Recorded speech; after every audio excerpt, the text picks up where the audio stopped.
ಪ್ರಣಾಮಗಳು Richard Louis ಅವ್ರಿಗೆ ಅಂತರಾಳದಿಂದ ಧನ್ಯವಾದಗಳು. Don't listen, don't here, listen, taken. Don't see, observe, taken. Don't just learn, study. ತುಂಬಾ absolutely super. ಇದು ಮೂರನ್ನ ಇಟ್ಕೊಂಡ್ರೆ ಎಲ್ಲಾ ಮಕ್ಕಳು, ಪೇರೆಂಟ್ಸು ಸಹ ನಾನು ಇವತ್ತಿಂದ ಇಂಪ್ಲಿಮೆಂಟ್ ಮಾಡ್ತೀನಿ ಅಂತ ನಿಮ್ಗೆ ಪ್ರಾಮಿಸ್ ಮಾಡ್ತಾ ಇದ್ದೀನಿ sir. Thank you so much. ಅದು ಹಾಸ್ಯವಾಗಿ ಹೇಳ್ಬೇಕು ಅಂತಿದ್ರೆ ಇಟ್ಸ್ ಅಬ್ಸಲ್ಯೂಟ್ಲಿ ಬ್ರಿಲಿಯಂಟ್, ಸೂಪರ್. ನನ್ನ ಹತ್ರ ಏನೇನಿದೆಯೋ ಅದನ್ನ ಕೊಟ್ರೆ ಅದಕ್ಕೆ ಡೆಡಿಕೇಶನ್ ಅಂತ ಹೇಳ್ತೀವಿ. Whatever I have, I am ready to give it for it. ಅದಕ್ಕೆ ಡೆಡಿಕೇಶನ್ ಅಂತ ಹೇಳ್ತೀವಿ. ನನ್ನನ್ನೇ ನಾನು ಅರ್ಪಿಸ್ಕೊಳ್ಳಕ್ ರೆಡಿ ಇದ್ದರೆ ಅದಕ್ಕೆ ಡಿವೋಷನ್ ಅಂತ ಹೇಳ್ತಾ ಇದೀವಿ. ಸುಮಾರು ಸತಿ ಎಕ್ಸಾಂಪಲ್ ಕೊಟ್ಟಿದ್ದೀನಿ. ಎಸ್ ಸತಿ ಎಕ್ಸಾಂಪಲ್ ಕೊಟ್ಟರು ಸಹ ನನ್ನ ಪ್ರಕಾರ ಒಂದು 10-20% ಅದರ ಎಸೆನ್ಸ್ ತಗೊಳ್ತಾರೆ. ಅದರ ಎಸೆನ್ಸ್, ಬಿಕಾಸ್ ಇದು ಭಕ್ತಿ ಆಗಿರೋದ್ರಿಂದ, ಕರ್ಮಯೋಗ ಅಲ್ಲ, ಜ್ಞಾನಯೋಗ ಅಲ್ಲ, ಭಕ್ತಿ ಯೋಗ ಆಗಿರೋದ್ರಿಂದ ಅದು ಎಸೆನ್ಸ್ ತಗೊಳ್ಳೋದು ತುಂಬಾ ಇಂಪಾರ್ಟೆಂಟ್. ಒಂದು ನಿಂಬು ತಗೊಂಡು, ಒಂದು ಲೈಮ್ ತಗೊಂಡು ಅರ್ಧ ಕಟ್ ಮಾಡಿ ಒಬ್ಬರಿಗೆ ಒಂದು ಅರ್ಧ ಕೊಟ್ಟು, ಇನ್ನೊಬ್ರಿಗೆ ಇನ್ನೊಂದು ಅರ್ಧ ಕೊಟ್ಟು, ಇಬ್ಬರಿಗೂ ಒಂದೊಂದು ಗ್ಲಾಸ್ ನೀರು ಕೊಟ್ಟು, ಇಬ್ಬರಿಗೂ 2 ಟೀ ಸ್ಪೂನ್ ಶುಗರ್ ಕೊಟ್ಟು, ಸಕ್ಕರೆ ಕೊಟ್ಟು, ಒಂದು ಪಿಂಚ್ ಆಫ್ ಸಾಲ್ಟ್, ಒಂದು ಪಿಂಚ್ ಆಫ್ ಪೆಪ್ಪರ್ ಕೊಟ್ಟರು ಸಹ, ಇಬ್ಬರಿಗೂ ಸೇಮೇ ಕೊಟ್ಟರು ಸಹ ಇಬ್ರು ಮಾಡುವಂತಹ ಲೆಮನ್ ಜ್ಯೂಸ್ಗೆ ಚೂರಾದ್ರೂ ವ್ಯತ್ಯಾಸ ಇರುತ್ತೆ. ಡೆಡಿಕೇಶನ್ ಅಂದ್ರೆ ನನ್ನ ಹತ್ರ ಏನೇನಿದೆಯೋ ಅದನ್ನ ಕೊಡ್ತಾ ಇದ್ದೀನಿ. ಡಿವೋಷನ್ ಅಂತಿದ್ರೆ ನನ್ನನ್ನೇ ನಾನು ಅರ್ಪಣೆ ಮಾಡ್ಕೊಳ್ತಾ ಇದ್ದೀನಿ ಅಂತ. ಈ ಒಂದು ಟಾಪಿಕ್ ಈ ಒಂದು ಟೈಮಲ್ಲಿ ಯಾಕೆ ಬಂತು? ಕೋವಿಡ್-19 ಮುಂಚೆ, ಪ್ರೀ ಕೋವಿಡ್-19, ಪೋಸ್ಟ್ ಕೋವಿಡ್-19 ಆಗ್ಬಿಟ್ಟಿದೆ. ಈಗ ಏನು ಮಾಡಕ್ಕಾಗಲ್ಲ, ಅಷ್ಟೆಲ್ಲ ನಾವು ತಗೋಬಾರ್ದಾಗಿ ತಗೊಂಡ್ಬಿಟ್ಟಿದೀವಿ. So let's go with the flow. Pre Covid ಮುಂಚೆ ನಮ್ಗೆ ಡೆಡಿಕೇಶನ್ ಇದ್ರೂ ಸಹ ಹೆಂಗೆಂಗೋ ವರ್ಕೌಟ್ ಆಗ್ಬಿಡ್ತಾ ಇತ್ತು.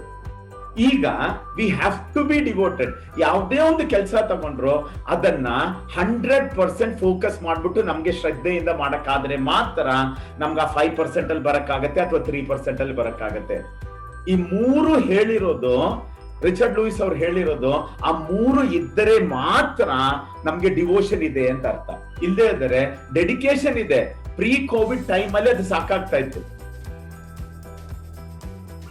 ಭಕ್ತಿ ಅಂದ್ರೆ ಅಥವಾ ಡಿವೋಷನ್ ಅಂದ್ರೆ ಸದ್ಗುರು ಅವರು, ಸದ್ಗುರು ಅವರು ತುಂಬಾ ಒಳ್ಳೆ ಎಕ್ಸ್ಪ್ಲನೇಷನ್ ಕೊಡ್ತಾರೆ. ನಿಮ್ ಮುಂದೆ ಯಾರೇ ಇದ್ರು, ನೀನ್ ಯಾವುದೇ ಸಿಚುವೇಶನ್ ಇದ್ರು ನಿನ್ನ ಅಸ್ತಿತ್ವವನ್ನ ಕಾಪಾಡ್ಕೊಳಕ್ಕಾಗತ್ತ ನಿನಗೆ. Whoever is in front of you are whatever the situation, can your being be the same? Being be the same. ನಾವು ದೊಡ್ಡವ್ರ ಹತ್ರ ಒಂದು ರೀತಿ ಇರ್ತೀವಿ, ಚಿಕ್ಕವ್ರ ಹತ್ರ ಒಂದು ರೀತಿ ಇರ್ತೀವಿ, ನಮ್ಗಿಂತ ದೊಡ್ಡ ಪೊಸಿಷನ್ ಅಲ್ಲಿ ಇರೋರ ಹತ್ರ ಇನ್ನೊಂದು ರೀತಿ ಇರ್ತೀವಿ, ಚಿಕ್ಕ ಮಕ್ಕಳ ಹತ್ರ ಬೇರೆ ಒಂದು ರೀತಿ ಇರ್ತೀವಿ. ಫಾರ್ ಎಕ್ಸಾಂಪಲ್, ಅವ್ರು ಏನ್ ಎಕ್ಸಾಂಪಲ್ ಕೊಡ್ತಾರೆ ಅಂದ್ರೆ ನನ್ ಟಚ್ ಆಯ್ತದ ಹಾರ್ಟ್ಗೆ. ಒಬ್ಬ ಯಾವನೋ ಭಿಕ್ಷುಕ ಬರ್ತಿದ್ದಾನೆ, ಭಿಕ್ಷೆ ಕೇಳ್ತಿದ್ದಾನೆ, ಅಮ್ಮ ತಾಯಿ ಅಂತ. ಅವಾಗ ಅಂತೀವಿ. ಅವನೇ ಸಡನ್ ಆಗಿ ಆ ಭಿಕ್ಷೆ ಪಾತ್ರೆಯಿಂದ ಗಂಟು ತೆಗೆದುಬಿಟ್ಟು ತೋರಿಸ್ಬಿಟ್ರೆ ಅಯ್ಯೋ ಎಷ್ಟಿದೆಯೋ ಅಷ್ಟು ಕೊಟ್ಬಿಡ್ತೀವಿ ನಾವು. ನಿನ್ನೆ ನಮ್ಮ ಮನೆ ಹತ್ರ ಒಬ್ರು ಭಿಕ್ಷುಕರು ಬಂದಿದ್ರು. ಅವ್ರು ಕೇಳಿದ್ರು, ಏನಾರು ಕೊಡಿ, ನನಗೆ ಮಂತ್ರಾಲಯಕ್ಕೆ ಹೋಗ್ಬೇಕು ಅಂತ. ದಯವಿಟ್ಟು ಹೋಗ್ಬಿಟ್ಟು ಬನ್ನಿ ಅಂತ. ಇಲ್ಲ, ನನ್ಗೆ ದುಡ್ಡು ಕೊಡಿ, ಮಂತ್ರಾಲಯಕ್ಕೆ ಹೋಗ್ಬಿಟ್ಟು. ದಯವಿಟ್ಟು ಹೋಗ್ಬಿಟ್ಟು ಬನ್ನಿ ಸರ್ ಅಂತ ಹೇಳಿದೆ. ಯಾರು ಬಂದ್ರು ಸಹ ನಮ್ಗೆ ಅದನ್ನ ಮೇಂಟೈನ್ ಮಾಡಕ್ಕಾಗತ್ತಾ? ನನ್ನ ಒಂದು ಬೀಯಿಂಗ್ ಏನಿದೆ ಅದೇ ಭಕ್ತಿ ಅಂತ ಹೇಳ್ತಾರೆ. 2008 ವರೆಗೆ ಯಾರಾದ್ರೂ ನನ್ನ ಹತ್ರ ಭಕ್ತಿಯಲ್ಲಿ ಮಾತಾಡಿ ಅಂತಿದ್ರೆ 100% ಬರ್ತಾ ಇರ್ಲಿಲ್ಲ. ಬಿಕಾಸ್ ಐ ಆಮ್ ಲಾಜಿಕಲ್, ಅಂದ್ರೆ ಅಷ್ಟು highest level of logic person. 2+2 4 2+2 40 ಆಗಲ್ಲ. 1+1 2 1+1 3 ಆಗಲ್ಲ. 100% ಕನ್ಫರ್ಮ್ ಇರಬಾರ್ದು ಅಂತಲ್ಲ. I was like that till 2008 ವರ್ಗು. ನಾನು ನವೆಂಬರ್ ವರ್ಗು ನಾನು ಅದೇ ತರ ಇದ್ದೆ.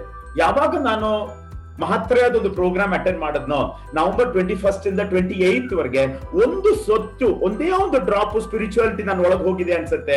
ಅದ್ರ ಜೊತೆಗೆ ಒಂದು ಚೂರ್ ಭಕ್ತಿ ಹೋಗಿದೆ ಅನ್ಸುತ್ತೆ.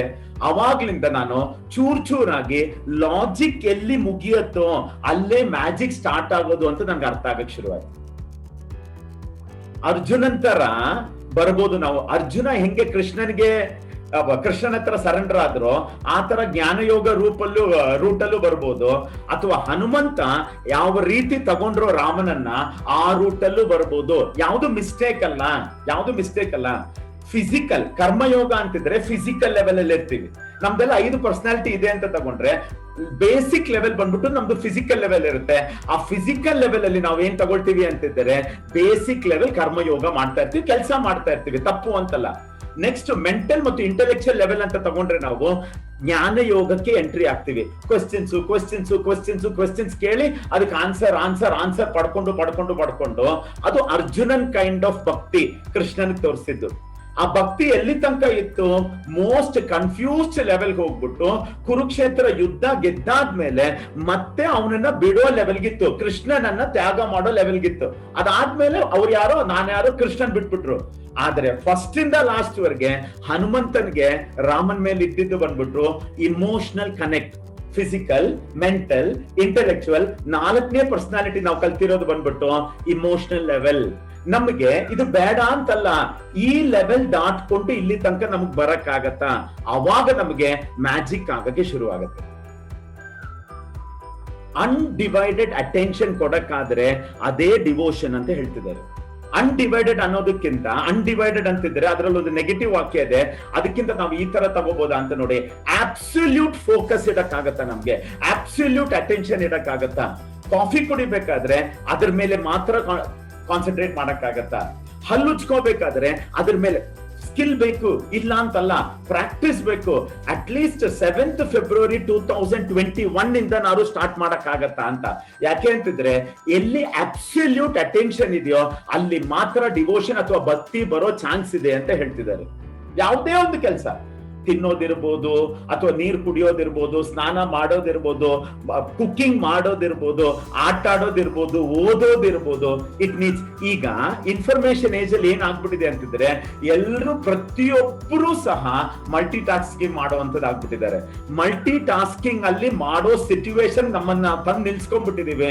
ಒಂದೇ ಟೈಮಲ್ಲಿ 2-3 ಕೆಲಸ ಮಾಡಿದ್ರೆ ಮಾತ್ರ ಮುಗಿಯತ್ತೆ, ಆದರೆ ಹೈಯೆಸ್ಟ್ ಎಕ್ಸಲೆನ್ಸ್ ಲೆವೆಲ್ ಅಂತೂ ಖಂಡಿತ ಮುಗಿಯಲ್ಲ. ಇನ್ಕ್ಲೂಡಿಂಗ್ ನಾನು ಪ್ರಣಾಮಗಳು ಅಂತ ಹೇಳ್ಬೇಕಾದ್ರೆ ಎಷ್ಟು ನನ್ನ ಇಂಟೆನ್ಷನ್ ಇದೆ, ಸುಮ್ನೆ ಮೆಕ್ಯಾನಿಕಲ್ ಆಗಿ ಹೇಳ್ತಾ ಇದ್ದೀನಾ ಅಥವಾ ರಿಯಲಿ ಭಕ್ತಿ ಇಟ್ಕೊಂಡು ಹೇಳ್ತಾ ಇದ್ದೀನಾ, ಇಟ್ ಮ್ಯಾಟರ್ಸ್ ಅ ಲಾಟ್. ನಿಮ್ಗಿಲ್ದೇ ಇರ್ಬೋದು, it matters a lot for me.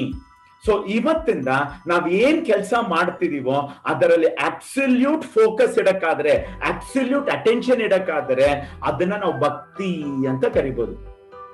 ನಂದು ಇವತ್ತು ಒಂದೇ ಉದ್ದೇಶ ಇರೋದು, ನಂದು ಇವತ್ತು ಒಂದೇ ಗೋಲ್ ಇರೋದು, ಭಕ್ತಿ ದೇವಸ್ಥಾನದಲ್ಲಿ ಅಥವಾ ಪೂಜಾ ರೂಮ್ ಅಲ್ಲಿ ಅಥವಾ ಮಾಸ್ಕ್ ಅಲ್ಲಿ ಅಥವಾ ಸಿನಗಾಗ್ ಅಲ್ಲಿ ಅಥವಾ ಚರ್ಚ್ ಅಲ್ಲಿ ಮಾತ್ರ ಹಾಕ್ಬಿಟ್ಟು ಮುಚ್ಚಿಡಬೇಡಿ ಅಂತ ರಿಕ್ವೆಸ್ಟ್ ಮಾಡ್ಕೊಳಕ್ ಮಾತ್ರ ನಾನು ಇವತ್ತು ಬಂದಿರೋದು. ಬೇರೆ ಏನು ಇಂಟೆನ್ಷನ್ ಇಲ್ಲ. ಅಲ್ಲಿ ಮಾತ್ರ ಇರೋದು ಮಾತ್ರ ಅಲ್ಲ ಭಕ್ತಿ, ಅದರಿಂದ ಆಚೆಗೆ ತಗೊಂಬನ್ನಿ. ನೀವ್ ಏನ್ ಕೆಲಸ ಮಾಡ್ತಾ ಇದ್ರು ಸಹ ಅದರಲ್ಲಿ ಟೋಟಲ್ ಅಬ್ಸಲ್ಯೂಟ್ ಅಟೆನ್ಷನ್ ಇಡಕ್ಕಾದ್ರೆ ನಿಮ್ಗೆ ಮಾತ್ರ ಅದು ಹೈಯೆಸ್ಟ್ ಲೆವೆಲ್ ತನಕ ತಗೊಂಡು ಹೋಗಕ್ಕಾಗತ್ತೆ. ಮತ್ತೆ ಜ್ಞಾಪಿಸ್ತಾ ಇದ್ದೀನಿ, dedication pre COVID okay, post COVID 100% ಭಕ್ತಿ ಇದ್ದರೆ ಮಾತ್ರ ನಮ್ಗೆ ಹೈಯೆಸ್ಟ್ ಲೆವೆಲ್ ರೀಚ್ ಆಗಕ್ ಹೋಗ್ತದ. ಅದಕ್ಕೋಸ್ಕರ ನಾನು ರಿಕ್ವೆಸ್ಟ್ ಮಾಡಕ್ ಬಂದಿದ್ದೀನಿ. ಇವತ್ತು ನಂದು ಒಂದೇ ಇಂಟೆನ್ಷನ್ ಇರೋದು, ಪೂಜಾ ರೂಮ್ ಇಂದ ಆಚೆ ನಮ್ಗೆ ಭಕ್ತಿಯಿಂದ ಇರಕ್ಕಾಗತ್ತಾ, ಮಾಸ್ಕ್ ಇಂದ ಆಚೆನೂ ನಮ್ಗೆ ಭಕ್ತಿಯಿಂದ ನಡ್ಕೊಳಕ್ಕಾಗತ್ತ?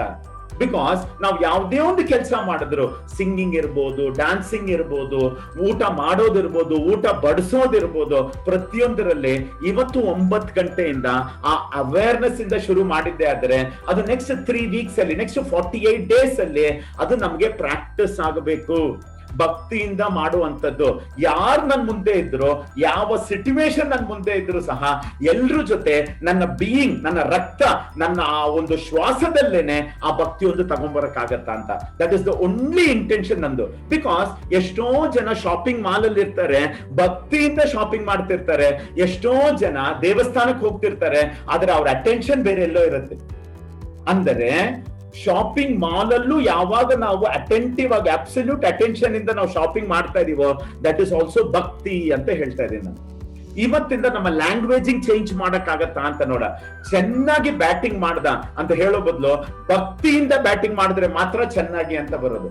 ಚೆನ್ನಾಗಿ ಡಾನ್ಸ್ ಮಾಡಿದ್ರು ಅಂತ ಹೇಳೋ ಬದಲು ಇವತ್ತಿಂದ ನಾವು ಭಕ್ತಿಯಿಂದ ಡಾನ್ಸ್ ಮಾಡಿದ್ರು, ಭಕ್ತಿಯಿಂದ ಹಾಡಿದ್ರು, ಭಕ್ತಿಯಿಂದ ಜಾಗಿಂಗ್ ಮಾಡ್ತಿದ್ದಾರೆ, ಭಕ್ತಿಯಿಂದ ಮಾತಾಡ್ತಿದ್ದಾರೆ, ಭಕ್ತಿಯಿಂದ ಕೇಳಿಸ್ಕೊಳ್ತಿದ್ದಾರೆ. ಲಿಸನಿಂಗ್ ಅಲ್ಲಿ, ಅಬ್ಸರ್ವೇಷನ್ ಅಲ್ಲಿ, ಸ್ಟಡಿಯಲ್ಲಿ 100% ಇರೋದು ಬಂದ್ಬಿಟ್ಟು ಭಕ್ತಿ ಮಾತ್ರನೇ. ಸೊ ಇವತ್ತು ನಾವು ಒಂದೇ ಮೈಂಡ್ ಸೆಟ್ ಮಾಡ್ಕೋಬೇಕಾಗಿರೋದು, ಪೂಜಾ ರೂಮ್ ಆಚೆನೋ, ಪ್ರಾರ್ಥನೆ ಮಾಡಾದ್ಮೇಲೂ ಮಾಡಿರೋ ಮುಂಚೆನು ನಮ್ಗೆ ನಾವೇನ್ ಕೆಲಸ ಮಾಡ್ತಾ ಇದೀವೋ ಯಾವುದೇ ಸಿಚುವೇಶನ್ ಅಲ್ಲಿ ಯಾರು ನಮ್ ಮುಂದೆ ಇದ್ರು ಸಹ ಅದನ್ನ ಅಂತರಾಳದಿಂದ ಆ ಉದ್ದೇಶ ಇಂಪಾರ್ಟೆಂಟು ಅಂತ ಹೇಳ್ತಿದ್ದಾರೆ ಭಕ್ತಿ. ಉದ್ದೇಶ ಅಂತ ಹೇಳ್ಬೇಕಾದ್ರೆ ಈ ಒಂದು ಎಕ್ಸಾಂಪಲ್ 100% ನಿಮ್ಗೆಲ್ಲ ತಿಳಿಸ್ಬೇಕು. ಒಬ್ರು ಪೂಜಾರಿ ಇದ್ರಂತೆ, ಅವ್ರ ನೇಬರ್ ಸೆಕ್ಸ್ ವರ್ಕರ್, ವೇಶ್ಯೆ, ಅವ್ರಿಬ್ರು ಸತ್ರು. ಪೂಜಾರಿ ನರಕಕ್ಕೆ ಹೋದ್ರು, ವೇಶ್ಯೆ ಸ್ವರ್ಗಕ್ಕೆ ಹೋದ್ರು. ಸೊ ಜಗಳ ಆಡ್ತಿದ್ದಾರೆ ದೇವ್ರ ಹತ್ರ. ಆ ಪೂಜಾರಿಗಳು ಜಗಳ ಆಡ್ತಿದ್ದಾರೆ. ನಾನೇನೋ ನರಕಕ್ಕೆ ಬಂದೆ, ಒಪ್ಕೊಂಡೆ, ಆದರೆ ಆ ವೇಶ್ಯೆ ನನ್ ಮನೆ ಪಕ್ಕದವಳೇನೆ, ಅವಳ ನೀನ್ ಸ್ವರ್ಗ ಕಳಿಸ್ತಿದ್ಯಲ್ಲ ಅಂತ. ಇದು ನ್ಯಾಯ ಇಲ್ಲ ಅಂತ. ಅಬ್ಸಲ್ಯೂಟ್ ನ್ಯಾಯ ಇದೆ ಅಂತ ಭಗವಂತ ಅಲ್ಲಿ ಹೇಳ್ತಿದ್ದಾನಂತೆ. ಇನ್ನೇನು ಒಳಗ್ ಹೋಗೋಕ್ ಬಿಡೋಕ್ಕಿಂತ ಮುಂಚೆ ಹೆಂಗ್ ನ್ಯಾಯ ಇದೆ ಅಂತ ಕೇಳಿದಾಗ, ನೀನ್ ಪೂಜೆ ಮಾಡ್ತಾ ಇದ್ದೆ, ಎಲ್ಲಾ ತರಹ ರಿಚುವಲ್ಸ್ ಮಾಡ್ತಾ ಇದ್ದೆ, ಸಂಪ್ರದಾಯಗಳು ಮಾಡ್ತಾ ಇದ್ದೆ, ಆದರೆ ನಿನ್ನ ಪೂರ್ತಿ ಅಟೆನ್ಷನ್ ಇಂಟೆನ್ಷನ್ ಅವ್ರ ಮನೆಗೆ ಎಷ್ಟ್ ಜನ ಕಸ್ಟಮರ್ಸ್ ಬರ್ತಿದ್ದಾರೆ ಅದ್ರ ಮೇಲಿತ್ತು, ಅದಕ್ಕೆ ನಿನಗೆ ನರಕ ಸಿಕ್ಕಿದ್ದು. ಅವರು ಏನ್ ಕೆಲಸ ಮಾಡ್ತಿದಾರೋ, ವೇಶ್ಯ ಕೆಲಸ, ಸೆಕ್ಸ್ ವರ್ಕ್ ಮಾಡ್ತಿದಾರೋ ಅದು ಮಾಡ್ತಾ ಇದ್ರು ಸಹ ಅವರ ಗಂಟಿ ನಿಮ್ಮ ಪೂಜೆ ಬೆಲ್ ಕೇಳಿರೋದಕ್ಕೆ ಇನ್ನೇನ್ ಪೂಜೆ ಮಾಡ್ತಿದಾರೋ ಅಂತ ಅವ್ರ ದೇಹ ಅಲ್ಲಿದ್ರು ಸಹ ಅವರ ಇಂಟೆನ್ಷನ್, ಅವರ ಉದ್ದೇಶ, ಅವರ ಇಮೋಷನ್ಸ್ ನೀವೇನ್ ಮಾಡ್ತಿದ್ದೀರಾ ದೇವ್ರ ಕೆಲಸ ಅದಕ್ ಮೇಲಿತ್ತು. ಅದಕ್ಕೆ ನಿಮಗೆ ನರಕ, ಅವ್ರಿಗೆ ನಾವು ಸ್ವರ್ಗದಲ್ಲಿ ಕಳಿಸಿದ್ದು ಅಂತ. It's all about intention. Because ಹೊರಗಡೆ ನಾವು ನಾಟಕ ಮಾಡಬಹುದು, ಇಂಟೆನ್ಷನ್ ಅಲ್ಲಿ ನಮ್ ನಾಟಕ ಮಾಡಕ್ ಬರಲ್ಲ. ಆಮೇಲೆ ಎಷ್ಟು ದಿನ ಅಂತ ನಾಟಕ ಮಾಡ್ತೀವಿ ನಾವು ಆಚೆ, ಇವ್ರ ಹತ್ರ ಒಂಥರ. ಯಾಕೆ ನಿಮ್ಗೆ ಟಯರ್ಡ್ ಆಗ್ತಿದೆ ಅಂತ ನೋಡಿ. ಇವ್ರ ಹತ್ರ ಒಂದ್ ರೀತಿ ಮಾತಲ್ಲ, ನಾನು ನಡ್ಕೊಳ್ಳೋದು ಸಹ. ಸೊ ನಾವು ಕಲ್ತ್ಕೋಬೇಕಾಗಿರೋದು ಯಾವ ರೀತಿಯಲ್ಲಿ ಮಾಡಕ್ಕಾಗತ್ತೆ. ಇನ್ನೊಂದು ಲಾಸ್ಟ್ 12-13 ಇಯರ್ಸ್ ಇಂದ ನಾನು ಈ ಭಕ್ತಿ ದಾರಿಯಲ್ಲಿ ಅಥವಾ ಸ್ಪಿರಿಚುವಲ್ ದಾರಿಯಲ್ಲಿ, ಪ್ರೇಯರ್ ಮೆಡಿಟೇಷನ್ ದಾರಿಯಲ್ಲಿ ಬಂದ. ಮೆಡಿಟೇಷನ್ ಅಂತ ಒಂದು ವರ್ಡ್ ಇದೆ, ರಿಲ್ಯಾಕ್ಸೇಷನ್ ಅಂತ ವರ್ಡ್ ಇದೆ, 98 ಅಲ್ಲಿ ತಿಳ್ಕೊಳ್ತು. ಆದ್ರೆ ಆ ಡ್ರಾಪ್ ಬರಕ್ಕೆ 2008 ಆಯ್ತು. ನನ್ನ ಒಳಗೆ ಲಾಜಿಕ್ ಆದ್ಮೇಲೆ ಮ್ಯಾಜಿಕ್ ಶುರು ಆಗತ್ತೆ ಅಂತ ನನಗೆ ಕನ್ವಿನ್ಸ್ ಆಗಕ್ಕೆ. ಇನ್ಕ್ಲೂಡಿಂಗ್ 2008 ಅಲ್ಲಿ ಆ ಒಂದು ಭಕ್ತಿ ಪ್ರೋಗ್ರಾಮ್ ಅಟೆಂಡ್ ಮಾಡಿದಾಗ, 8 ದಿನ ಶಿಬಿರ ಅಟೆಂಡ್ ಮಾಡಿದಾಗ ನನ್ನ ಗುರುಗಳದು, ಅವಾಗ್ಲೂ ನಂಗೆ ಒಳದಿದ್ದೇನು ಗೊತ್ತಾ, ಲಾಜಿಕ್ ಅನ್ನ ಇಟ್ಕೊಂಡ್ರೆ ನಾನು ಬೆಳಿತೀನಿ, ಮ್ಯಾಜಿಕ್ ನ ಇಟ್ಕೊಂಡ್ರೆ ನಾನು ಸಖತ್ ಬೆಳಿತೀನಿ. ಅಲ್ಲೂ ಲಾಜಿಕ್ 2011 ಅಲ್ಲಿ ಮತ್ತೆ ರಿಪೀಟ್ ಮಾಡಿದಾಗ, 2013 ಅಲ್ಲಿ ಮತ್ತೆ ರಿಪೀಟ್ ಮಾಡಿದಾಗ ನನ್ನ ತಲೆ ಮೇಲೆ ಓಡ್ಕೊಂಡೆ ನಾನು.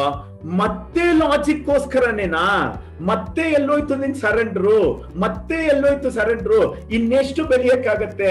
ಹೌದು, ಲಾಜಿಕ್ ಇಟ್ರೆ ಜೊಮೆಟ್ರಿಕ್ ಆಗಿ ಬೆಳಿತೀಯ, ಲೀನಿಯರ್ ಆಗಿ ಬೆಳಿತೀಯ. ಮ್ಯಾಜಿಕ್ ಬಂದ್ಬಿಟ್ರೆ, ಭಕ್ತಿ ಬಂದ್ಬಿಟ್ರೆ ಎಕ್ಸ್ಪೋನೆನ್ಷಿಯಲ್ ಬೆಳಿತೀಯ. ಅದರಲ್ಲೂ ಮತ್ತೆ ನಾನು ಲಾಜಿಕ್ ಮಾಡಕ್ ಹೋದೆ. ಕಂಟ್ರೋಲ್ಡ್ ಹುಚ್ಚುತನ ಅಂತ ಹೇಳ್ಬೋದಾ ನೋಡಿ. ಹೊಸ ಶಬ್ದವನ್ನು ನಿಮ್ ಕಿವಿಯೊಳಗೆ ಹಾಕ್ತಾ ಇದ್ದೀನಿ, ಅರ್ಥ ಆಗಕ್ ಟೈಮ್ ಆಗ್ಬೋದು. ಕಂಟ್ರೋಲ್ಡ್ ಹುಚ್ಚುತನ ಅಂತ ಹೇಳ್ಬೋದಾ ನೋಡಿ. ಭಕ್ತಿ ಅಂದ್ರೆ ಸೆಲ್ಫ್ ಇಂಡ್ಯೂಸ್ಡ್ ಹುಚ್ಚುತನ ಅಂತ ಹೇಳ್ಬೋದಾ ಅಂತ ನೋಡಿ. ಮತ್ತೆ ದೇವ್ರಿಗೋಸ್ಕರ ಭಕ್ತಿ ಬಗ್ಗೆ ನಾನು ಮಾತಾಡ್ತಾ ಇಲ್ಲ. ಭಕ್ತಿ ... ಅಷ್ಟೇ. ಇನ್ನೊಂದ್ಸತಿ ಹೇಳ್ತಾ ಇದ್ದೀನಿ, ಭಕ್ತಿ ಅಂದಿದ ತಕ್ಷಣ ನಮ್ಗೆ ಜೀಸಸ್, ಅಲ್ಲ, ಬುದ್ಧ, ಮಹಾವೀರ, ಕೃಷ್ಣ, ದೇವಿ ಅದೇ ಬರುದು. ಇವತ್ತಿಂದ ನಮ್ಗೇನು ಅಂತಿದ್ರೆ, ನನ್ ಗುರುಗಳು ಫಸ್ಟ್ ಹೇಳಿದ್ರು, ಒಂದು 14 ವರ್ಷದ ಹಿಂದೆ ಹೇಳಿದ್ರು, 15 ವರ್ಷದ ಹಿಂದೆ ಹೇಳಿದ್ರು, 2007 ಅಲ್ಲಿ ನನ್ಗೆ ಹೇಳಿದ್ರು, 14 ವರ್ಷದಿಂದ. In fact, don't wait for anything, just wait. ಅವ್ರು ಬರ್ತಾರೆ ಅಂತ ವೆಯ್ಟ್ ಮಾಡಬೇಡ, ಇದು ಬರುತ್ತೆ ಅಂತ ವೆಯ್ಟ್ ಮಾಡಬೇಡ. ನಿನ್ ಕೆಲಸ ಏನಿದೆಯೋ ಜಸ್ಟ್ ವೆಯ್ಟ್ ಮಾಡು ಅಂತ. ಅದೇ ತರ ನಿಮ್ಗೆ ಒಳಗೆ ಪ್ಲಾಂಟ್ ಮಾಡಕ್ ಹೋಗ್ತಾ ಇದೀನಿ. ಆ ಬೀಜ ಇವತ್ತು ಒಳಗೆ ಹೋಗ್ತಾ ಇದ್ದೀನಿ. ನಂದೇನು 13 ವರ್ಷದ ಹಿಂದೆ ಆ ಬೀಜ ಒಳಗ್ ಹಾಕಿದ್ರು, 21 ನವೆಂಬರ್ ಇಂದ 28 ನವೆಂಬರ್ ವರೆಗೆ ಆ ಬೀಜ ನಿಮ್ಗೆ ಹಾಕಕ್ ಆಗತ್ತಾ ಅಂತ ನೋಡ್ತಾ ಇದ್ದೀನಿ. Don't you think controlled madness ಅಂತ ಅನಿಸ್ತಾ ಇಲ್ಲ? ಅವೇರ್ನೆಸ್ ಇಂದ ನಾವೇ ಸೆಲ್ಫ್ ಇಂಟ್ರೊಡ್ಯೂಸ್ ಮಾಡ್ಕೊಂಡಂತಹ ಭಕ್ತಿ ಏನಿದೆ, ಭಕ್ತಿ ಅಂತ ನಾವೇನ್ ಹೇಳ್ತೀವಿ, ಹುಚ್ಚುತನ ಅಂತ ಅನಿಸ್ತಾ ಇಲ್ಲ? ಏನಕ್ಕೆ ಹುಚ್ಚುತನ ಬೇಕು? ಬೇರೆ ಬೇರೆ ಹೆಸರು ಕೊಡ್ತಾರೆ, ಬೇರೆ ಬೇರೆ ಹೆಸರು. ಪ್ಯಾಷನ್ ಅಂತ ಹೇಳ್ಬೋದು, ಅದಕ್ಕೆ ಇಂಟೆನ್ಸಿಟಿ ಅಂತ ಹೇಳ್ಬೋದು, ಎಸ್ ಅಂತ ಹೇಳ್ಬೋದು.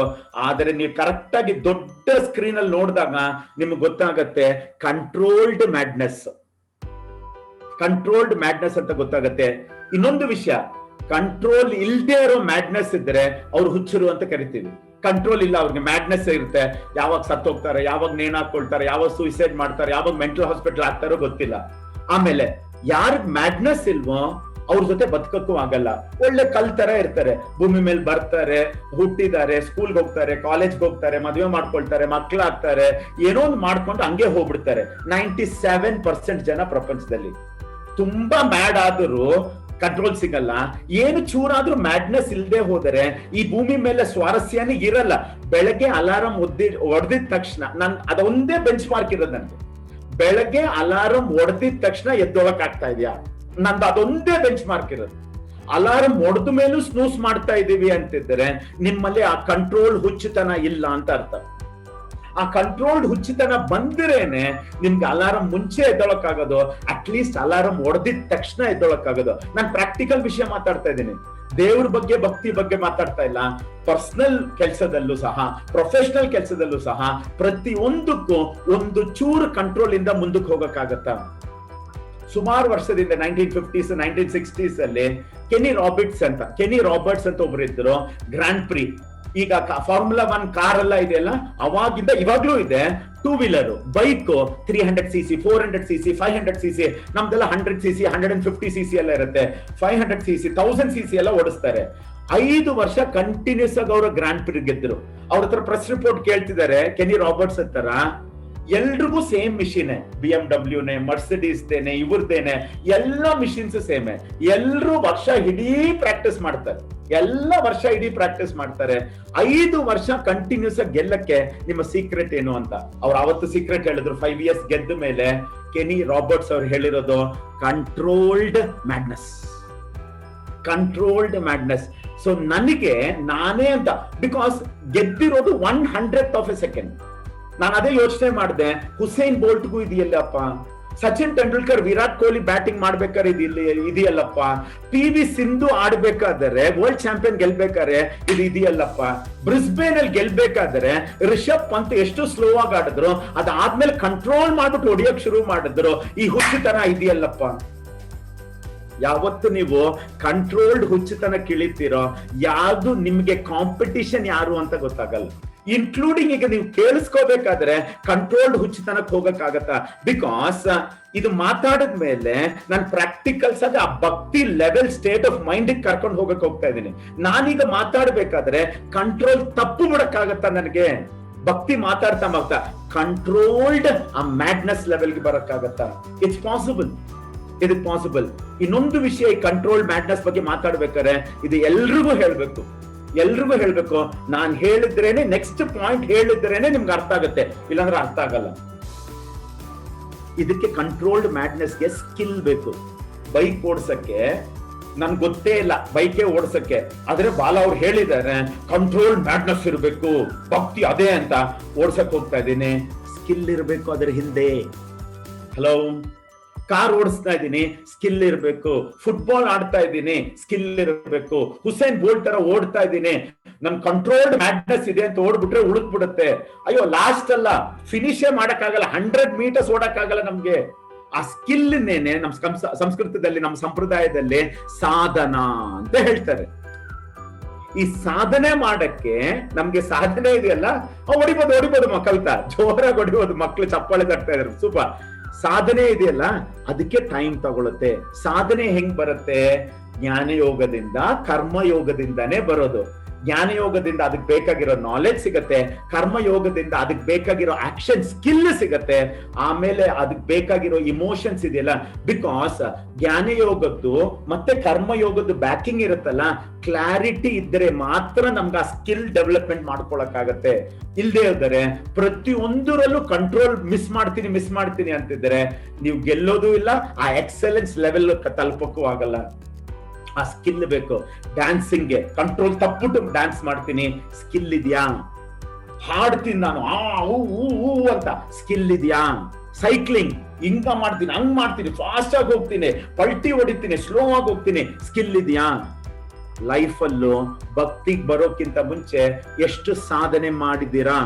ಕಂಟ್ರೋಲ್ಡ್ ಮ್ಯಾಡ್ನೆಸ್, ಕಂಟ್ರೋಲ್ ಇಲ್ದೆ ಕಂಟ್ರೋಲ್ಡ್ ಮ್ಯಾಡ್ನೆಸ್ ಇಳಿಯಕ್ಕೆ what is that we have done.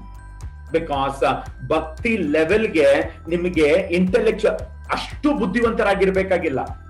ತೀರಾ ಬುದ್ಧಿ ಇಲ್ದೇನು ನೀವು ಭಕ್ತಿಗೆ ಇಳ್ಕೊಂಡ್ಬಿಟ್ರೆ ನಿಮ್ಮನ್ನ ವಾಪಸ್ ಕರ್ಕೊಂಡ್ ಬರಕ್ಕಾಗಲ್ಲ, ಹುಚ್ಚರಾಗ್ಬಿಡ್ತೀರಾ, ಏನೇನ್ ಮಾಡ್ತೀರಾ ಅಂತ ಯಾರಿಗೂ ಗೊತ್ತಾಗಲ್ಲ.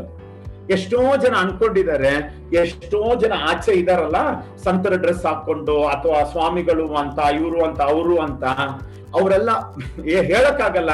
ಆದರೆ we need to get that controlled madness into our life, ಪ್ರತಿಯೊಂದು ವಿಷಯದಲ್ಲೂ ಸಹ. And it is possible, it's a skill. ಹಿಂಗಾಗತ್ತೆ ಒಂದು ಟೈಮ್ ಅಲ್ಲಿ ಒಂದು ಕೆಲಸ ಯಾವಾಗ ಮಾಡಕ್ ಶುರು ಮಾಡ್ತೀವೋ. ಎಷ್ಟೊಂದು ಯೂಟ್ಯೂಬ್ ವಿಡಿಯೋಸ್ ಇದೆ, multi tasking is not the future ಅಂತ. ಪ್ರತಿಯೊಬ್ರು ಮಲ್ಟಿ ಟಾಸ್ಕಿಂಗ್ ಇಳಿತಾ ಇದೀವಿ. ಯಾಕೆ ಅಂತಿದ್ರೆ ಇನ್ಫಾರ್ಮೇಶನ್ ಆಗಿರೋದ್ರಿಂದ, ಏಜ್ ಆಗಿರೋದ್ರಿಂದ, ಡಿಜಿಟಲ್ ಏಜ್ ಆಗಿರೋದ್ರಿಂದ ಏನ್ ಮಿಸ್ ಆಗ್ಬಿಡ್ತಾ ಇದೆಯೋ, ಏನ್ ಮಿಸ್ ಆಗ್ಬಿಡ್ತಾ ಇದೆಯೋ ಅಂತ. ಏನು ಮಿಸ್ ಆಗ್ತಿಲ್ಲ ಲೇಡೀಸ್ ಅಂಡ್ ಜೆಂಟಲ್ಮೆನ್, ನಿಮ್ಮ ಲೈಫ್ ಮಿಸ್ ಆಗ್ತಿದೆ ನೋಡ್ಕೊಳ್ಳಿ, ಒನ್ ಅಟ್ ಎ ಟೈಮ್. ಈಗ ನಾನು ಮಾತಾಡ್ತಿರ್ಬೇಕಾರೆ ಅದನ್ನ ಮಾತ್ರ ಕೇಳಿಸ್ಕೊಳ್ತಿದ್ದೀರಾ. ಯಾರೋ ಒಬ್ಬರ ಹತ್ರ ಇದನ್ನ ಶೇರ್ ಮಾಡ್ಕೊಂಡೆ 2-3 ಡೇಸ್ ಬ್ಯಾಕ್. ಅವ್ರು ಕೇಳಿದ್ರು, ಕ್ರಿಕೆಟರ್ ಅವರು, ನಾನ್ ಬೌಲರ್, ಬ್ಯಾಟ್ಸ್ಮನ್, ಫೀಲ್ಡರ್, ನೀವು ಒಂದ್ರ ಮೇಲೆ ಫೋಕಸ್ ಮಾಡಕ್ ಹೇಳ್ತಾ ಇದ್ದೀರಲ್ಲ. ಬಾಸ್, ನಾನು ಹೇಳಿದ್ದು ಫೀಲ್ಡಿಂಗ್ ಮಾಡ್ಬೇಕಾದ್ರೆ ಫೀಲ್ಡಿಂಗ್ ಮೇಲೆ ಮಾತ್ರ ಫೋಕಸ್ ಮಾಡಿ, ಬ್ಯಾಟಿಂಗ್ ಮಾಡ್ಬೇಕಾದ್ರೆ ಬ್ಯಾಟಿಂಗ್ ಮೇಲೆ ಮಾತ್ರ ಫೋಕಸ್ ಮಾಡಿ, ಬೌಲಿಂಗ್ ಮಾಡ್ಬೇಕಾದ್ರೆ ಬೌಲಿಂಗ್ ಮಾತ್ರ ಫೋಕಸ್ ಮಾಡಿ. ಹಂಗೆ ತಾನೇ ಮಾಡೋದು. ಇಲ್ಲ, ಕೆಲವೊಂದ್ಸತಿ ಫೀಲ್ಡಿಂಗ್ ಮಾಡ್ಬೇಕಾದ್ರೆ ನೀವು ಕ್ಯಾಪ್ಟನ್ ಆಗಿದ್ರೆ ಕ್ಯಾಪ್ಟನ್ಸಿ ನೆಕ್ಸ್ಟ್ ಬೌಲಿಂಗ್ ಯಾರು ಕೊಡೋದು ಅಂತ ಯೋಚನೆ ಮಾಡ್ತಾ ಇರ್ತೀರಾ. ಕ್ಯಾಚ್ ಬಂದಿದ ತಕ್ಷಣ ಬಿಟ್ಬಿಡ್ತೀರಾ ನೀವು. ಕಂಟ್ರೋಲ್ಡ್ ಮ್ಯಾಡ್ನೆಸ್ ಸ್ಕಿಲ್ ಇದ್ರೆ ಮಾತ್ರ ಆಗತ್ತೆ. ಅದಕ್ಕೆ ಆ ಸ್ಕಿಲ್ ಡೆವಲಪ್ಮೆಂಟ್ ಮಾಡ್ಸಕ್ಕೆ ನಿಮ್ಗೋರು ಗುರುಗಳ ಅವಶ್ಯಕತೆ ಇದೆ. ಭಕ್ತಿ ಯೋಗಕ್ಕೆ ಬಂದಾಗ ನೀವು ಮಾರ್ಚ್ 11, 12, 13, 14, 29ನೇ ಬ್ಯಾಚ್ ಮಾಡ್ತಾ ಇದೀವಿ. ಝೂಮ್ ಅಲ್ಲ, 4 ದಿನ ಆಚೆ ಕರ್ಕೊಂಡು ಹೋಗಿ 4 ದಿನ ಮಾತಾಡದೆ ವೆಜ್ ಫುಡ್ 1 ಮಂತ್ ಪಾಲನೆ ಮಾಡಿ ಹೆಂಗ್ ಮಾಡ್ತಿರ್ತಾರೆ ಅಂತಿದ್ದಾರೆ. ಎಂಟರ್ಟೈನ್ಮೆಂಟ್ ಇರ್ಬೋದು ಅಥವಾ ಸ್ಪಿರಿಚುವಲ್ ಡಾನ್ಸ್ ಇರ್ಬೋದು, ಪೂರ್ತಿ ಕಂಟ್ರೋಲ್ ದಾಟಿಸ್ಬಿಡ್ತೀನಿ. ಬಿಕಾಸ್ ನಾನು ಅಲ್ಲಿ ಇರ್ತೀನಿ, ಪೂರ್ತಿ ಕಂಟ್ರೋಲ್ ದಾಟಿಸ್ಬಿಡ್ತೀನಿ. ಆಮೇಲೆ ವಾಪಸ್ಸು ಆ ಲೆವೆಲ್ ಕರ್ಕೊಂಡೋಗಿ ವಾಪಸ್ ನಾವು ಬರಕ್ಕಾಗತ್ತೆ. ಬಿಕಾಸ್ ಕಂಟ್ರೋಲ್ಡ್ ಆಗಿದ್ರೆ ಆ ವಾಪಸ್ ತಗೊಂಡ್ಬಂದ್ಬಿಡ್ಬೋದು. ಯಾವಾಗ ಗುರುಗಳು ಇರ್ತಾರೋ ಅವ್ರ ಕೈ ಹಿಡಿದು ಭಗವಂತನ್ಗೋಸ್ಕರ ಕಣ್ಣೀರ್ ಹಾಕಕ್ಕಾಗತ್ತಾ, ಭಕ್ತಿಯ ಕಣ್ಣೀರ್ ಹಾಕಕ್ಕಾಗತ್ತಾ? It is possible. ಇಲ್ದಿದ್ರೆ ಏನಾಗತ್ತೆ ಅಂತಿದ್ರೆ, ಕಂಟ್ರೋಲ್ ಇಲ್ದೆ ಮ್ಯಾಡ್ನೆಸ್ ಬಂದ್ಬಿಟ್ರೆ, ಆ ಒಂದು ಇನ್ಸೆಕ್ಟ್ ಇರುತ್ತಲ್ಲ, ಆ ಇದರ ಸುತ್ತಾ ಇರುತ್ತದು, ಕ್ಯಾಂಡಲ್ ಸುತ್ತಾ ಇರುತ್ತೆ. ಆ ಇನ್ಸೆಕ್ಟ್ ಯಾವಾಗ ತಲೆ ಕೆಡುತ್ತೆ ಅಂತ ಗೊತ್ತಿಲ್ಲ, ಡೈರೆಕ್ಟ್ ಆಗಿ ಲೈಟ್ ಒಳಗೆ ಹೋಗ್ಬಿಡುತ್ತೆ, ಅದು ಲೈಟ್ ಆಗ್ಬಿಡುತ್ತೆ. ಇಮೋಷನ್ಸ್ ಇಂದ ಇದು ರನ್ ಆಗ್ತಾ ಇರೋದು. ಭಕ್ತಿ ಮಾತ್ರ ಲಾಜಿಕ್ ಇಲ್ಲ. ಭಕ್ತಿಗ್ ಮಾತ್ರ intellectual person will have all the questions in the life. ಎಲ್ಲಾ ತರಹ ಪ್ರಶ್ನೆ ಇರಬಾರ್ದು ಅಂತ ಹೇಳ್ತಾ ಇಲ್ಲ, ಇನ್ಫಾರ್ಮೇಶನ್ ಇದೆ. But the person with surrender, the person with bhakti, the person with devotion will get all the answers in the life.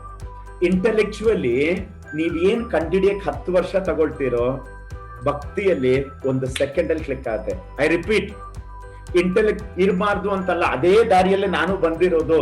ನನ್ನಷ್ಟು time waste ಮಾಡೋ ಬೇಕಾಗಿಲ್ಲ ಅಂತ ಹೇಳ್ತಾ ಇದ್ದೀನಿ.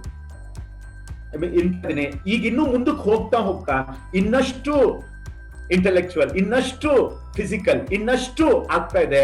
ಇಲ್ಲ, ಈ ರೂಟ್ ಇನ್ನೊಂಚೂರು ಈಸಿ ಆಗಿದೆ ಅಂತ ಹೇಳ್ತಾ ಇದ್ದೀನಿ. ಬಿಕಾಸ್ ಇಂಟೆಲೆಕ್ಚುಯಲಿ ನೀವೇನು ಎನರ್ಜೀಸ್ ನ ಗ್ರಾಸ್ ಮಾಡ್ಕೋಬೇಕು ಅಂತಿದ್ದೀರೋ ಜ್ಞಾನ ಯೋಗದಿಂದ ಅಥವಾ ಕರ್ಮ ಯೋಗದಿಂದ, that is possible like this in bhakti yoga. Because it is powered by emotions. Physical personality, mental personality, intellectual personality, highest ಇರೋದು ಇಮೋಷನಲ್ ಪರ್ಸನಾಲಿಟಿ, ಅದ್ರ ಮೇಲೆ ಸ್ಪಿರಿಚುವಲ್ ಪರ್ಸನಾಲಿಟಿ ಇರೋದು. ಸೊ ಇದಕ್ಕೂ ಗ್ಯಾಪ್ ಕಮ್ಮಿ ಇರೋದ್ರಿಂದ, ಸೊ ನೀವು ಯು ಅಂತ ತಗೊಂಡ್ರೆ, ಒಂದು ಟೆಸ್ಟ್ ಟ್ಯೂಬ್ ತಗೊಂಡ್ರೆ ಯು ಶೇಪ್ ಅಲ್ಲಿ ಇದೆ ಅಂತ, physical, mental, intellectual, emotional, spiritual. ನೀವು ಈ ಕಡೆಯಿಂದ ಹಾಕಿದ್ರೆ ನೀರು ಫಸ್ಟ್ ಫಿಸಿಕಲ್ ತುಂಬುತ್ತೆ, ಅದಾದ್ಮೇಲೆ ಮೆಂಟಲ್ ತುಂಬುತ್ತೆ, ಅದಾದ್ಮೇಲೆ ಇಂಟೆಲೆಕ್ಚುಯಲ್ ತುಂಬುತ್ತೆ, ಅದಾದ್ಮೇಲೆ ಇಮೋಷನಲ್ ತುಂಬೋದು. That is the highest level, 1 step away from your spiritual life. Out of control madness ಬೇರೆ, ಅದ್ರ ಬಗ್ಗೆ ಮಾತಾಡ್ತಾ ಇಲ್ಲ. ಎಷ್ಟೋ ಜನ ಇದ್ದಾರೆ ಪ್ರಪಂಚದಲ್ಲಿ. ನಾನು ಮಾತಾಡ್ತಾ ಇರೋದು ಕಂಟ್ರೋಲ್ಡ್ ಮ್ಯಾಡ್ನೆಸ್. ಇದೊಂದು ಅರ್ಥ ಆದ್ರೂ ಸಾಕು ನಿಮ್ಗೆ. ಕೇಳಿರ್ತೀರಾ, ಕೆಲವರು ಮೂವಿನೂ ನೋಡಿರ್ತೀರಾ, ನನ್ನ ಮೈಂಡ್ಗೆ ಬರ್ಲಿಲ್ಲ. ನಾನು ಏನೋ ಸರ್ಚ್ ಮಾಡ್ಬೇಕಾರೆ ನಿನ್ನೆ ಸಂಜೆ ಸಿಕ್ತು, ಇದಿರ್ಲಿಲ್ಲ ಆಕ್ಚುಲಿ ಟಾಪಿಕ್ ಅಲ್ಲಿ. ಸಖತ್ ಹಾರ್ಟ್ ಟಚ್ ಆಯ್ತು. ಏನಕ್ಕೆ ಅಂತಿದ್ರೆ ಸುಮಾರು ಈಗ ಆಲ್ಮೋಸ್ಟ್ ಒಂದು 8-10 ವರ್ಷಗಳಿಂದ ಏನ್ ತಲೆಯಲ್ಲಿ ಓಡ್ತಾ ಇರುತ್ತೋ ಅದೇ ತರ ವಾಟ್ಸ್ಆಪ್ ಮೆಸೇಜಸ್ ಬರುತ್ತೆ ನನಗೆ. ಅದೇ ನ್ಯೂಸ್ ಪೇಪರ್ ಅಲ್ಲಿ ಓದಿರ್ತೀನಿ, ಏನೋ ಬೇರೆ ಸರ್ಚ್ ಮಾಡ್ಬೇಕಾದ್ರೆ ಅದಕ್ಕೆ ಬಂದು ನಾನು ಸಿಕ್ಕಾಕೊಳ್ತೀನಿ. ಅವಾಗ ನನ್ಗೆ ಅರ್ಥ ಆಯ್ತು, ಇದಕ್ಕೆ ಲಾಜಿಕ್ ಇಲ್ವಲ್ಲಪ್ಪ. ಎಷ್ಟೋ ಸತಿ ನಮ್ಗೆ ಯಾಕೆ ಕಣ್ಣೀರ್ ಬರ್ತಾ ಇದೆ ಅಂತ ಗೊತ್ತಿಲ್ಲ. Because it's a pure magic. ಈ ಒಂದು 2.5 minutes ನನಗೆ ಇದು ಆಕ್ಚುಲಿ ಅದು ಒಂದು ಮೂವಿದ ಟ್ರೈಲರ್ ನೋಡಿದೆ ನಾನು. ಹಳೆ ಮೂವಿದು ಟ್ರೈಲರ್ ನೋಡಿದೆ. ಅದಕ್ಕೂ ಇದಕ್ಕೆ ಏನ್ ಸಂಬಂಧನೇ ಇಲ್ಲ. ನಾನು ಹೊಸ ಮೂವಿ ಯಾವ್ದಾದ್ರು ಬಂದ್ರೆ ಟ್ರೈಲರ್ ನೋಡ್ಬೇಕಲ್ಲ. ಹಳೆ ಮೂವಿ 4-5-6 ವರ್ಷದ ಹಿಂದೆ ಬಂದಿರೋ ಟ್ರೈಲರ್. ದಶರಥ್ ಮಾಂಜಿ ಅಂತ ಹುಟ್ಟಿದ್ದು 14th January 1929. ಅವರು ಲೇಬರರ್ಸ್ ಫ್ಯಾಮಿಲಿಯಲ್ಲಿ ಹುಟ್ಟಿದ್ದಾರೆ, ಬಿಹಾರಲ್ಲಿ ಬ್ರಿಟಿಷ್ ಎರದಲ್ಲಿ. ಅದಾದ್ಮೇಲೆ 30ನೇ ವಯಸ್ಸಲ್ಲಿ ಅವ್ರು ಮದುವೆ ಮಾಡ್ಕೊಂಡ್ರು. ಒಂದು 2-3 ತಿಂಗಳು 4 ತಿಂಗಳು ಇದ್ರು ಅಷ್ಟೇನೆ. ಮದುವೆ ಮಾಡ್ಕೊಂಡ್ಮೇಲೆ ಅವರು ಬೆಟ್ಟದಲ್ಲಿ ಕೆಲಸ ಮಾಡೋರು, ಅಂದ್ರೆ ಲೇಬರರ್ಸ್. ಅವರು ಕೆಲಸ ಮಾಡೋರು. ಬೆಟ್ಟದ ಮೇಲಿಂದ ನೀರ್ ತಗೊಂಬರಕ್ ಅವ್ರ ಹೆಂಡತಿ ಹೋಗಿರ್ಬೇಕಾದ್ರೆ ಬೆಟ್ಟದ ಮೇಲಿಂದ ಬಿದ್ರು. ಅವರ ಹಳ್ಳಿಯಿಂದ ಬೇರೆ ಹಳ್ಳಿಗೆ ಹೋಗ್ಬೇಕಾದ್ರೆ, ನಾನು ಹೇಳ್ತಾ ಇರೋದು 1959 ಅಲ್ಲಿ ಇದೆ. ಅದು 55 ಕಿಲೋಮೀಟರ್ಸ್ ದಾಟ್ಕೊಂಡು ಹೋಗ್ಬೇಕು. ಬಿಕಾಸ್ ಅಲ್ಲೇನೆ ಡಿಸ್ಪೆನ್ಸರಿ ಇರೋದು. 55 ಕಿಲೋಮೀಟರ್ಸ್ ದಾಟ್ಕೊಂಡು ಹೋಗ್ಬೇಕಾದ್ರೆ ನಿಮ್ಗೆ ಗೊತ್ತಿದೆ ಯಾವ ತರ ಆಗತ್ತೆ ಅಂತ. ಬೆಟ್ಟ ಇರೋದಕ್ಕೆ, ಬೆಟ್ಟ ಇಲ್ಲದೆ ಆದ್ರೂ ಅಷ್ಟಿಲ್ಲ ಅಂತ. ಅಲ್ಲಿ ಕರ್ಕೊಂಡು ಹೋಗುವಷ್ಟರಲ್ಲಿ ಆ ಹೆಂಡತಿ ಸತ್ತೋಗ್ಬಿಡ್ತಾರೆ. ಎಷ್ಟು ಇಷ್ಟ ಅಂತಿದ್ದಾರೆ ದಶರಥ್ ಮಾಂಜಿಗೆ. ಅವ್ನು ಹುಚ್ಚಿನ ತರ ಆಗಕ್ ಶುರು ಮಾಡ್ತಾನೆ. ಎಲ್ಲ ಆಯ್ತು, ಅಂತಿಮ ಸಂಸ್ಕಾರ ಎಲ್ಲ ಆಯ್ತು. ಅದಾದ್ಮೇಲೆ ಒಂದು ಸುತ್ತಿಗೆ ತಗೊಳ್ತಾನೆ, ಒಂದು ಚಿಸಲ್ ತಗೊಳ್ತಾನೆ, ಒಂದು ಹ್ಯಾಮರ್ ತಗೊಳ್ತಾನೆ. ಹೋಗ್ಬಿಟ್ಟು ಆ ಬೆಟ್ಟದ ಹತ್ರ ಮಾತಾಡಕ್ ಶುರು ಮಾಡ್ತಾರೆ. ಎಷ್ಟು ಗರ್ವ ಅಲ್ಲ ನಿನಗೆ, ನಾನು ಹೆಂಡತಿನ ತಗೊಂಡ್ಬಿಟ್ಟೆ ಅಲ್ಲ. ಎಷ್ಟೋ ಜನ ನೀನ್ ನುಂಗಿದ್ಯಾ. ಬಿಕಾಸ್ ಯಾರಿಗೂ ಹುಷಾರ್ ಇಲ್ದೆ ಹೋದ್ರು ಅಲ್ಲಿಂದ ಅಲ್ಲಿ ಕರ್ಕೊಂಡು ಹೋಗಕ್ಕೆ 55 ಕಿಲೋಮೀಟರ್ಸ್ ರೌಂಡ್ ಹೊಡ್ಕೊಂಡು ಹೋಗ್ಬೇಕು. ದಶರಥ್ ಮಾಂಜಿ ಗೊತ್ತಾಯ್ತಿದ್ದು 1959 ಇಂದ ಶುರು ಮಾಡಿದ್ರು. ನೆಕ್ಸ್ಟ್ 22 ವರ್ಷ ಆ ಬೆಟ್ಟವನ್ನು ಕುಟ್ಟಿದ್ದಾರೆ. ನೆಕ್ಸ್ಟ್ 22 years ಆ ಬೆಟ್ಟವನ್ನು ಕುಟ್ಟಿದ್ದಾರೆ ಒಬ್ಬರೇ.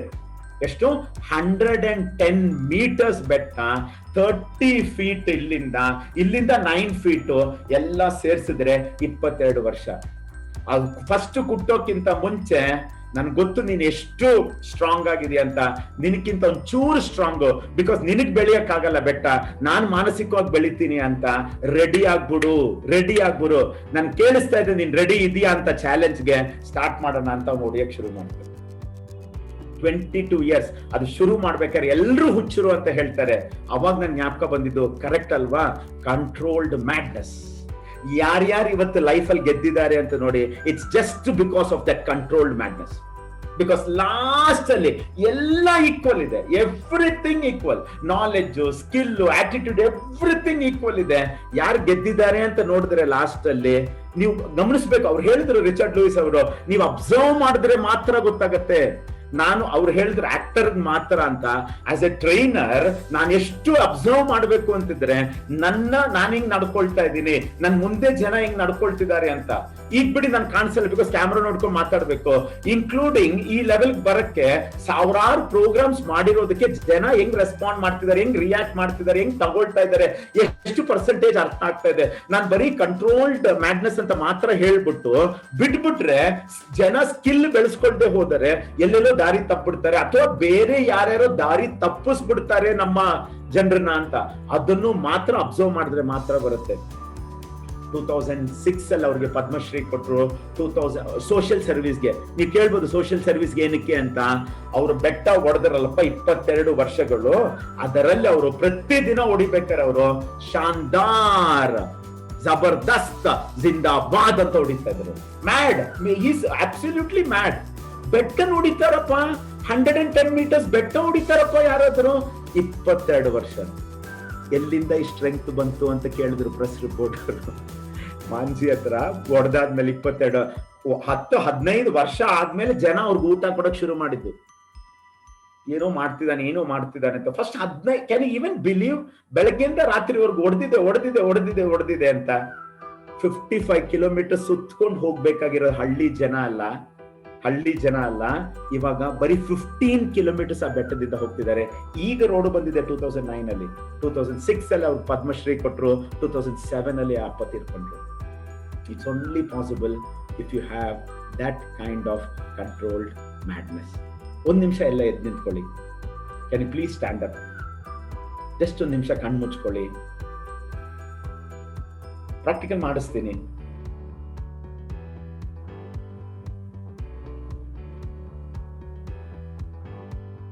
ಬೆಳಗ್ಗೆ ಎದ್ದಾಗ್ಲಿಂದ ರಾತ್ರಿ ಮಲಗೋವರೆಗೂ ಯಾರೇ ನನ್ನ ಮುಂದೆ ಇದ್ರು, ಎಂಥದ್ದೇ ಸಿಚುವೇಶನ್ ಇದ್ರು ಸಹ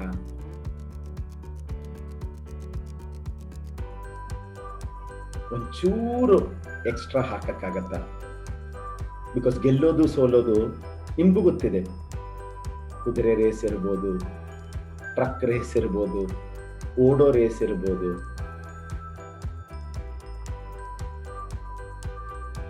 ಲಾಸ್ಟ್ ಬರಕ್ಕೆ ಏನು ರಿಸ್ಕ್ ಇಲ್ಲ ಲೈಫಲ್ಲಿ. ಆದರೆ ಮನುಷ್ಯರನ್ನ ಹುಟ್ಟಿಸಿರೋದು ಭಗವಂತ ಹೈಯೆಸ್ಟ್ ಲೆವೆಲ್ ಕ್ರಿಯೇಷನ್ ಅಂತ. ಪ್ರತಿಯೊಬ್ರು ಲಾಸ್ಟ್ ಬರಕ್ಕೋಸ್ಕರ ಅಲ್ಲ, ಫಸ್ಟ್ ಬರಕ್ಕೆ ರಿಸ್ಕ್ ಇದೆ.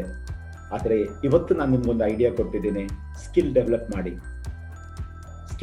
ಮಾಡಿ. ನಾನು ಇದನ್ನೇ ಮಾತಾಡ್ತೀನಿ ಅಂತ ಹೆಂಗ್ ಅನ್ಕೊಂಡ್ರೋ ಗೊತ್ತಿಲ್ಲ ರಿಚರ್ಡ್ ಲೂಯಿಸ್ ಅವರು. Listen, observe, study.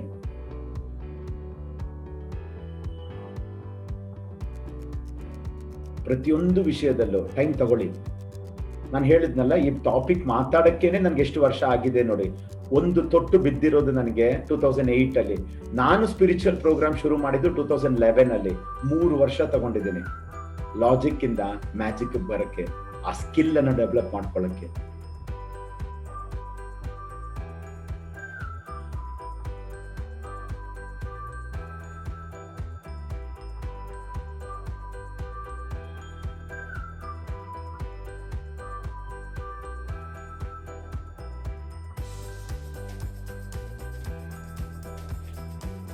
Pre Covid, post Covid ಅಂತ ಏನ್ ಹೇಳ್ತೀವಿ, 500 ಜನಕ್ಕೂ ಒಂದೇ ಯೋಚನೆ ಇರಬೇಕಾಗಿರೋದು. 7th February 2021 ಗಿಂತ ಮುಂಚೆ, 7th February 2021 ಆದ್ಮೇಲೆ, ಇವತ್ತರ ತನಕ, ಇವತ್ತು ಆದ್ಮೇಲೆ ಏನ್ ನಾವು 10 ವರ್ಷ 15 ವರ್ಷದಲ್ಲಿ ಕಲಿತೀವೋ, ಒಂದು ಕ್ಷಣದಲ್ಲಿ ಕಲಿಯಕ್ಕಾಗತ್ತೆ ಆ ಭಕ್ತಿ ಇದ್ರೆ.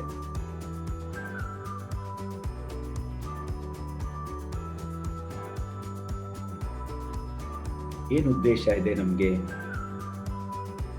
ಅಬ್ಸಲ್ಯೂಟ್ ಅಟೆನ್ಷನ್ ಇದೆಯಾ ನಮ್ಗೆ ಒಂದು ಕಡೆಗೆ? 97% ಜನ ಪ್ರಪಂಚದಲ್ಲಿ ಮಲ್ಟಿ ಟಾಸ್ಕಿಂಗ್ ಮಾಡ್ತಿದ್ದಾರೆ.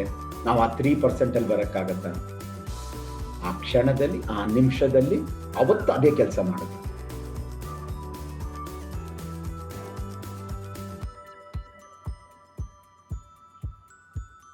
ಕ್ವಾಂಟಿಟಿ ಕೆಲಸ ಮಾಡಿದ್ರೆ ಭಕ್ತಿಯಿಂದ ಮಾಡೋಕ್ಕಾಗಲ್ಲ. ಕ್ವಾಲಿಟಿ ಕೆಲಸ ಮಾಡಿದ್ರೆ 100% ಮಾಡೋಕ್ಕಾಗತ್ತೆ.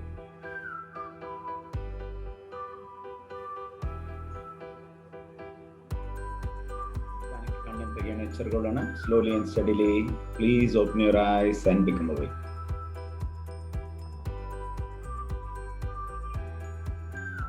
ದಶರಥ್ ಮಾಂಜಿ ಅವರು ಹೇಳಿದ್ದೇನೆ, ಜಬ್ ತಕ್ ತೋಡೆಂಗೆ ನೈ ಚೋಡೆಂಗೆ ನೈ ಅಂತ. ಅದು ಅವರು ಬೆಟ್ಟಕ್ಕೆ ಹೇಳಿದ್ದು. ನಾನೇನ್ ಹೇಳ್ತಾ ಇರೋದು ಲಾಜಿಕ್ಗೆ. ಜಬ್ ತಕ್ ತೋಡೆಂಗೆ ನೈ ಚೋಡೆಂಗೆ ನೈ, ಅದೊಂದು ಇಟ್ಕೊಂಡ್ರೆ ಮಾತ್ರ ನೆಕ್ಸ್ಟ್ ಲೆವೆಲ್ಗೆ ಹೋಗಕ್ಕಾಗತ್ತೆ. ಲಾಸ್ಟ್ ಅಲ್ಲಿ ಮಾಂಜಿ ಆ ಮೂವಿಯಲ್ಲಿ ಲಾಸ್ಟ್ ನಡ್ಕೊಂಡ್ ಬರ್ಬೇಕಾದ್ರೆ ಅವ್ರ ಡೈಲಾಗ್ ಹೊಡಿತಾರೆ, absolutely mind opening, absolutely mind boggling. ನಾನು ಇವತ್ತೇನ್ ಮಾತಾಡಿದ್ದೀನೋ ಅದು ಒಂದ್ ಸೆಂಟೆನ್ಸ್ ಅಲ್ಲೇ ಇದೆ.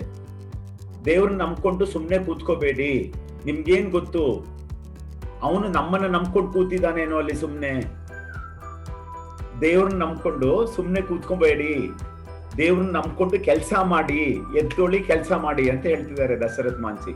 ಆ 22 years ಮಾಡಿರುವಂತಹ ಫಲಾನೇ ಇವತ್ತು ಆ ಹಳ್ಳಿಯಿಂದ ಡಿಸ್ಟ್ರಿಕ್ಟ್ ತನಕನೋ, ಆ ಹಾಸ್ಪಿಟಲ್ ತನಕನೋ 55 ಕಿಲೋಮೀಟರ್ ಹೋಗ್ಬೇಕಾಗಿರೋದು 15 ಕಿಲೋಮೀಟರ್ ಅಲ್ಲಿ ಎಷ್ಟೋ ಸಾವಿರಾರು ಜನ ಅವರ ಜೀವನವನ್ನು ಉಳಿಸಕ್ಕೂ ಆಗಿರೋದು ಆ ಒಂದು ಕೆಲಸ ಮಾಡಿರೋದಕ್ಕೆ.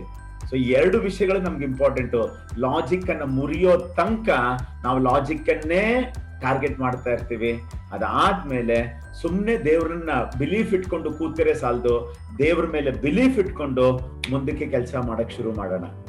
ಓಕೆ, ಈಗ ನಾವು ಒಂದು ಮೆಡಿಟೇಷನ್ ಮಾಡಕ್ ಹೋಗ್ತಾ ಇದೀವಿ. ನಾನು ಏನ್ ಮಾತಾಡಿದ್ನೋ, ಓಕೆ, ಭಕ್ತಿ ಓವರ್ ಆಲ್ ಕಾನ್ಸೆಪ್ಟ್ ಅಲ್ಲಿ ಮಾತಾಡಿದ್ದು. ಆ ಭಕ್ತಿಯನ್ನ ನಮ್ಮ ಶರೀರದೊಳಗೆ ತಂದ್ರೆ, ನಮ್ಮ ಮನಸ್ಸೊಳಗೆ ತಂದ್ರೆ, ನಮ್ಮ ಆತ್ಮಜೊಳಗೆ ತಂದ್ರೆ ಯಾವ ತರ ಕ್ಲೀನ್ ಮಾಡಕ್ ಆಗತ್ತೆ ಅಂತ. ಇದು ಮಿನಿಮಮ್ 21 days ಆದ್ರೂ ಮಾಡಬೇಕು. ಬೆಳಗ್ಗೆ ಮಾಡಿದ್ರೆ ಉತ್ತಮ, ರಾತ್ರಿನೂ ಮಾಡಬಹುದು. ಅಬ್ಸಲ್ಯೂಟ್ಲಿ ಬೆಳಗ್ಗೆ ಮಾಡಿದ್ರೆ 1% ಎಕ್ಸ್ಟ್ರಾ ಬೆನಿಫಿಟ್ ಬರುತ್ತೆ.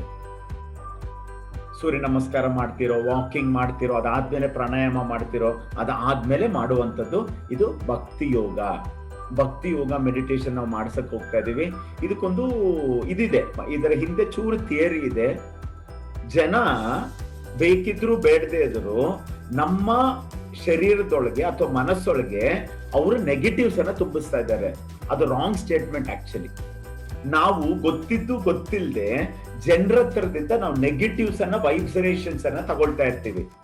ಫಾರ್ ಎಕ್ಸಾಂಪಲ್, ನಮ್ಮ ಮನೆ ಕಾಂಪೌಂಡ್ ಒಳಗೆ ಯಾರು ಕಸ ಹಾಕ್ಬಿಟ್ಟು ಹೋದರೆ, ಯಾರು ಅಂತ ಗೊತ್ತಿಲ್ಲ, ನಾವೇ ಕ್ಲೀನ್ ಮಾಡ್ತೀವಿ ಅಲ್ವಾ? ಹೊರಗಡೆ ಕಸ ಇದ್ದಾಗ ಕ್ಲೀನ್ ಮಾಡಕ್ ಬರುತ್ತೆ, ಒಳಗಡೆ ತಗೊಳ್ತಾ ಇದೀವಿ ಎಷ್ಟೊಂದು ನೆಗೆಟಿವ್ ವೈಬ್ರೇಷನ್ಸ್. ಅದನ್ನ ಹೆಂಗ್ ಕ್ಲೀನ್ ಮಾಡೋದು? ಅದೇನೆ ಭಕ್ತಿ ಯೋಗ ಮೆಡಿಟೇಷನ್ ಇವತ್ತು ನಾವು ಮಾಡ್ಸಕ್ ಹೋಗ್ತಾ ಇರೋದು. ಬೆನ್ನು ನೇರವಾಗಿ ಇಟ್ಕೊಳ್ಳಿ. ಫಸ್ಟ್ ನಾನು ಇದು ಪ್ರೊಸೀಜರ್ ಹೇಳ್ಬಿಡ್ತೀನಿ, ಆಮೇಲೆ ನಾನೇ ಮಾಡಿಸ್ತೀನಿ.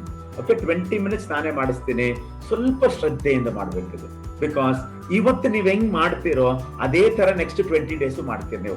ಅದ ಕರೆಕ್ಟ್ ಆಗಿ ಇವತ್ತು ಶ್ರದ್ಧೆಯಿಂದ ಮಾಡ್ತೀವಲ್ಲ, ಇದನ್ನೇ ಬೇಕಾದ್ರೆ ನಾನು ಲಿಂಕ್ ಮಾಡಿ ಅಥವಾ ವಿಡಿಯೋ ಮಾಡಿ, ಆಡಿಯೋ ಮಾಡಿ ಕಳ್ಸಕ್ ಹೇಳ್ತೀನಿ.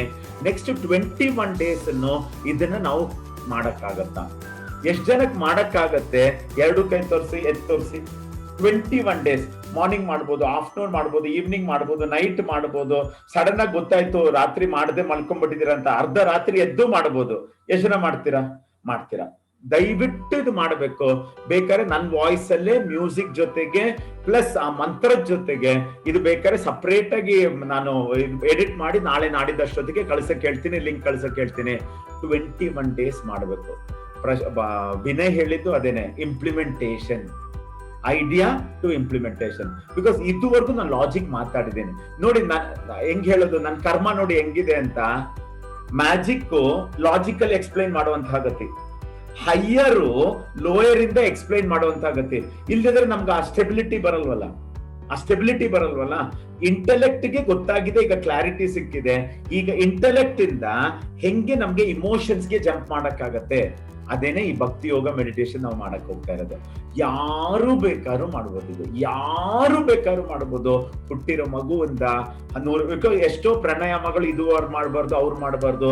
ಪ್ರೆಗ್ನೆಂಟ್ ವುಮೆನ್ ಮಾಡಬಾರ್ದು, ವಯಸ್ಸಾದವ್ರು ಮಾಡಬಾರ್ದು. ಇದು ಹಾರ್ಟ್ ಪ್ರಾಬ್ಲಮ್ ಇದ್ರೆ ಮಾಡಬಾರ್ದು, ಡಯಾಬಿಟಿಸ್ ಇದ್ರೆ ಮಾಡ್ಬೋದು. ಇದು ಯಾರು ಬೇಕಾದ್ರೂ ಮಾಡ್ಬೋದು. ಅಷ್ಟು ಈಸಿ, ಅಷ್ಟೊಂದು ಎಫೆಕ್ಟಿವ್. ಇವತ್ತೇ ನಿಮ್ಗೆ 9 ಗಂಟೆ ಅಷ್ಟೊಂದು ಗೊತ್ತಾ. ಯಾಕೆ ಇಷ್ಟು ಸತಿ ನಾನು ಸ್ಟ್ರೆಸ್ ಮಾಡಿ ಹೇಳ್ತಾ ಇದ್ದೀನಿ ಅಂತಾರೆ, ನೀವು 21 ದಿನ ಇದನ್ನ ಮಾಡ್ಬಿಟ್ರೆ ನೀವು ಫಿಸಿಕಲಿ, ಮೆಂಟಲಿ, ಇಂಟೆಲೆಕ್ಚುಯಲಿ, ಇಮೋಷನಲಿ ನಿಮಗೆ ಕ್ಲೀನ್ ಆಗಕ್ಕಾಗತ್ತೆ. ಅದಾದ್ಮೇಲೆ ನಾನು ಹೇಳ್ಬೇಕಾಗಿಲ್ಲ. 21 ದಿನ ಹಲ್ ಕಚ್ಕೊಂಡಾಗ್ಲಿ, ಇಷ್ಟಪಟ್ಕೊಂಡಾಗ್ಲಿ, ಕಷ್ಟ ಪಟ್ಕೊಂಡಾಗ್ಲಿ ಮಾಡುವಂಥದ್ದು. ಬಿಕಾಸ್ 21 days, ಎಸ್ಪೆಷಲಿ ಮಕ್ಕಳಿಗೆ 21 days ಸಾಕು. ದೊಡ್ಡವ್ರಿಗೆ ಮಿನಿಮಮ್ 48 days ಆದ್ರೂ ಮಾಡ್ಬೇಕು. ಓಕೆ, ದಯವಿಟ್ಟು ಮಾಡಿ. ಇವತ್ತೇ ನಿಮಗೆ ಬೆನಿಫಿಟ್ ಗೊತ್ತಾಗುತ್ತೆ. 9 ಗಂಟೆ ಅಷ್ಟೊತ್ತಿಗೆನೆ 20 minutes ಮಾಡಿಸ್ತೀನಿ. ಇದರ ಬೆನಿಫಿಟ್ 20 minutes ಅಲ್ಲೇ ಗೊತ್ತಾಗ್ಬಿಡುತ್ತೆ ನಿಮ್ಗೆ. 21 ದಿನ ಮಾಡಿದ್ದೆ ಆದರೆ ನೀವು ಆ ಒಂದು ಲೆವೆಲ್, ಆ ಒಂದು ಡ್ರಾಪ್ ಆಫ್ ಸ್ಪಿರಿಚುವಾಲಿಟಿ ಅಂತ ಏನ್ ಹೇಳ್ತೀವಿ, ಆ ಒಂದು ಡ್ರಾಪ್ ಆಫ್ ಭಕ್ತಿ, ಡಿವೋಷನ್ ಅಂತ ಏನ್ ಹೇಳ್ತೀವಿ, ಅದಕ್ಕೆ ಕರ್ಕೊಂಡು ಹೋಗಕ್ಕೆ ಆಗ್ಲೇಬೇಕು. ಬಿಕಾಸ್ ಯಾವುದೇ ಒಂದು ಥಿಯರಿ ಕೇಳಿಸ್ಕೊಂಡ್ರು ಸಹ ಮರ್ತೋಗೋ ಚಾನ್ಸ್ ಇದೆ. ಆದರೆ ಎಕ್ಸ್ಪೀರಿಯನ್ಸ್ ಮಾಡಿದಾಗ, ಅದೊಂದು ಅನುಭವ ತಗೊಂಡಾಗ ಸುಮಾರು ದಿನಗಳ ನಮ್ ಜೊತೆನೆ ಬರುತ್ತೆ.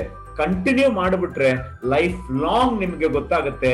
ಹೆಂಗೆ ಸೋಪು ನೀರು ಇಟ್ಕೊಂಡು ಶರೀರದ ಮೇಲ್ಗಡೆ ಕ್ಲೀನ್ ಮಾಡ್ಕೊಳ್ತೀವೋ, ಶರೀರನ ಕ್ಲೀನ್ ಮಾಡ್ಕೊಳ್ತೀವಿ, ಅಥವಾ ಬಟ್ಟೆನ ವಾಶ್ ಮಾಡ್ಕೊಳ್ತೀವಿ, ಶೂಸ್ ಚಪ್ಪಲಿನ ವಾಶ್ ಮಾಡ್ಕೊಳ್ತೀವಿ ಅಂತ ಭಕ್ತಿ ಯೋಗ ಮೆಡಿಟೇಷನ್ ಮಾಡಿದಾಗ ನಮ್ಮ ಒಳಗಿರುವಂತಹ ಫಿಸಿಕಲ್ ಬಾಡಿ 100% ಆಗೇ ಆಗುತ್ತೆ. Mental body, intellectual body, emotional ಬಾಡಿನೂ ಸಖತ್ ಕ್ಲೀನ್ ಮಾಡಕ್ಕಾಗುತ್ತೆ. ಯಾರು ಬೇಕಾದ್ರೂ ಮಾಡ್ಬೋದು, ಯಾರ್ದು ಪರ್ಮಿಷನ್ ತಗೋಬೇಕಾಗಿಲ್ಲ ನೀವು. ಓಕೆ, ಏನು ಅಂತ ಹೇಳ್ತೀನಿ ನಾನು. ಫಸ್ಟ್ ಯಾವುದೇ ಒಂದು ಮೆಡಿಟೇಷನ್ ಮಾಡೋಕ್ಕಿಂತ ಮುಂಚೆ ನಮ್ಮ ಬಾಡಿಯನ್ನ ಕಂಪ್ಲೀಟ್ ಆಗಿ ರಿಲ್ಯಾಕ್ಸ್ ಮಾಡಬೇಕು. ನಾನೇ ಮಾಡಿಸ್ತೀನಿ. ಸಪ್ರೇಟ್ ಮ್ಯೂಸಿಕ್ ಇದೆ, ಅದನ್ನ ನಾನೇ ಮಾಡಿಸ್ತೀನಿ. ಜೊತೆಯಲ್ಲಿ ನಾವು ಮಾಡಿದಾಗ 10-12 ಮಿನಿಟ್ಸ್ ಆಗುತ್ತೆ. ನಾವು ಬಾಡಿಯನ್ನ ಕಂಪ್ಲೀಟ್ ಆಗಿ ರಿಲ್ಯಾಕ್ಸ್ ಮಾಡ್ಕೊಳ್ಳೋದು. ರಿಲ್ಯಾಕ್ಸ್ ಮಾಡದೆ ಏನೂ ಮಾಡೋಕ್ಕಾಗಲ್ಲ, ಬಾಡಿಯನ್ನ ಕಂಪ್ಲೀಟ್ ರಿಲ್ಯಾಕ್ಸ್ ಮಾಡಿಸ್ತೀವಿ. ನಾನು ನಿಮ್ ಜೊತೆ ಮಾಡಕ್ ಹೋಗ್ತಾ ಇದ್ದೀನಿ, ಕಣ್ ಮುಚ್ಕೊಂಡು ನಾನು ನಿಮ್ ಜೊತೆ ಮಾಡಕ್ ಹೋಗ್ತಾ ಇದ್ದೀನಿ. It's an honour for me. 400-500 ಜನರ ಜೊತೆ ಮಾಡಬೇಕು ಅಂತಿದ್ರೆ it's an honour for me. ಅದು ನಾನು ಮಾಡಕ್ ಹೋಗ್ತಾ ಇದ್ದೀನಿ. ನಂಬರ್ 1 ಬಾಡಿಯನ್ನು ರಿಲ್ಯಾಕ್ಸ್ ಮಾಡ್ತೀವಿ. ಅದಾದ್ಮೇಲೆ ನಮ್ಮ ಗುರುಗಳನ್ನು ಅಥವಾ ನಮ್ಮ ದೇವರನ್ನು ನಮ್ಮ ಅನಾಹತ ಚಕ್ರ, ನಮ್ಮ ಹಾರ್ಟ್ ಸೆಂಟರ್ ಅಲ್ಲಿ ಅವ್ರನ್ನ ಕಲ್ಪನೆ ಮಾಡ್ಕೊಳಕ್ ಹೋಗ್ತಾ ಇದೀವಿ.